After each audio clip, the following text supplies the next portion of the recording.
Welcome to another Donna Downey Studios Artist Gang Tuesday. I'm Andrea Walford from AndreaWalfordDesigns.com, and today I'm going to show you how I created this Live with Intention art journal page featuring 2 Donna Downey Studio stamp sets along with 2 Donna Downey Studio stencils. So I'm working in my Large Delusions art journal, and my first step is to add some visual texture using the number image from Donna Downey's stenciled and deconstructed stamp set. Now I've inked it up in my Sukaneko Stays On teal ink, and then I'm stamping it repeatedly onto my page without inking it in between.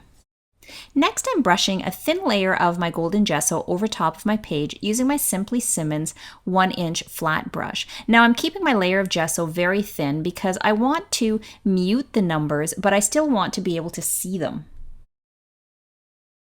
So after drying my gesso with my heat tool and cleaning off my brush, I came back with my golden soft gel matte medium and spread a layer of that over top of my page, and then grabbed some plain white tissue paper and pressed it into that gel medium. And as I'm pressing my tissue paper into the gel medium, I'm crumpling it a little bit with my fingers because I want to have that texture, those wrinkles in my tissue paper. And then I'm sealing it onto my page with another layer of my golden soft gel matte. So after making sure that my gel medium was dry using my heat tool, I tore off the overhanging edges of my tissue paper and then came back with another thin layer of my golden gesso over top. And that was simply to add some rigidity to the tissue paper and also to continue to pull back those numbers because I was still finding they were showing up more than I wanted to.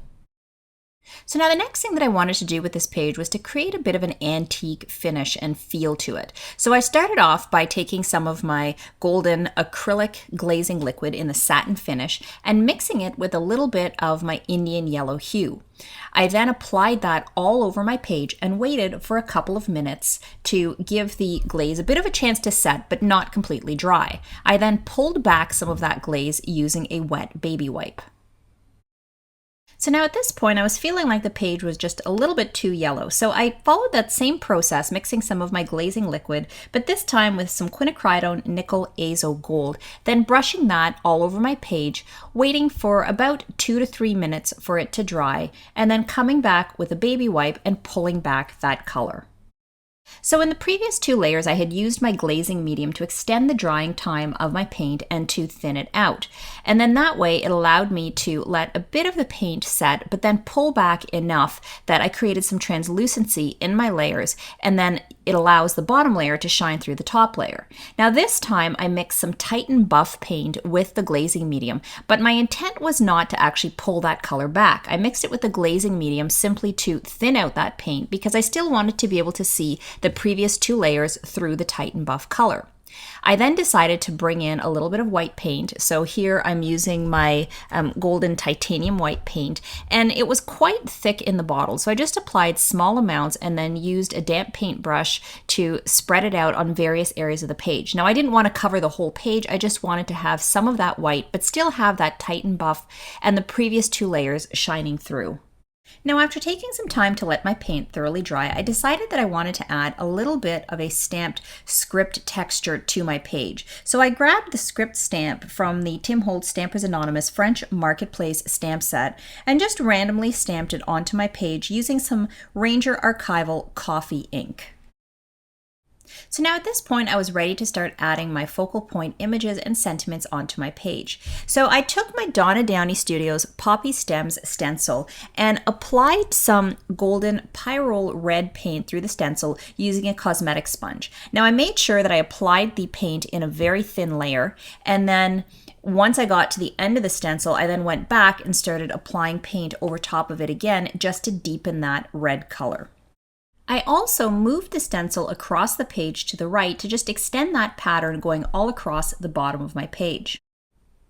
Now to give my poppies some depth, I then came back with my stencil, placed it back over top of my previously sponged images, and then used a little bit of quinacridone burnt orange paint and just dabbed it over top of the center area of the poppies using a round brush. So while my flowers were drying, I then grabbed the Embrace You Donna Downey stamp set, and I grabbed the large butterfly image, inked it up in my Ranger Jet Black archival ink, and then stamped it onto a scrap piece of white tissue paper. Once I knew that the ink was dry, I then took a fine tip pair of scissors and trimmed it out as close to the edges of the image as I could. So after I finished cutting out my butterfly, I set it aside for a moment, and then I grabbed my Donna Downey Studios 8x8 intention stencil. I positioned it towards the top of my art journal page and then started applying some carbon black heavy-bodied acrylic paint through the stencil using a small cosmetic sponge. Now, of course, I made sure that the paint was not on the sponge too thickly so that it wouldn't squish underneath the stencil. So I wanted to get as clear an impression of the sentiment as I could. Now, once I'd finished with my sentiment, I then took my tissue paper stamped butterfly and applied some of my golden soft gel matte to the back of the butterfly using my paintbrush, and then I applied it to the top right of my page. Now, in order to seal my tissue paper butterfly to the page, I applied a thin layer of my golden acrylic glazing liquid over top of it, and I actually applied it to the entire page. Now, I didn't actually have to use the glazing liquid, it just happened that I had that sitting on my desk, so I grabbed it. You could also do this using your soft gel matte and just apply a layer of that all over your page as well. Now, while the acrylic glazing liquid was still wet, I applied some of my large and medium rhinestones to the center of my poppies, counting on the fact that the wet glazing liquid, as it dried, would help hold the rhinestones in place. Now, to give my butterfly some color, I decided to use my Faber-Castell Pitt Artist Pen in the cobalt green color, and I simply used that fine brush tip to apply colors to those inner areas of the butterfly wings. To give my butterfly a glossy finish, I took some of my golden clear gloss polymer, which is essentially like a gel medium. It's just a much runnier texture, and I applied it all over the surface of my butterfly using a round brush. Now, once my butterfly was dry, I decided that I wanted to add a little bit more sparkle to my page. So I grabbed some eucalyptus stickles, which is a little bit of a bluish greenish color to complement the blue color that I had colored on the inside of my butterfly. And I just used the fine applicator tip of my bottle to apply the stickles directly over top of all the colored areas. And then, because I was having so much fun with my stickles, I decided to grab my fruit punch stickles and apply some of that in the center of my poppies. I also noticed that some of my rhinestones hadn't stuck down to the poppies properly, so after applying the stickles, I would then move the rhinestones into the glue of the stickles, which I knew as it dried would help hold the rhinestones in place. So now at this point, I decided that I was really happy with how my art journal page had turned out, so I decided not to add anything else. All I had to do was to let my stickles dry. Well, I hope you enjoyed today's video tutorial, my final video tutorial as a 2014-2015 Donna Downey Studios Artist Gang member.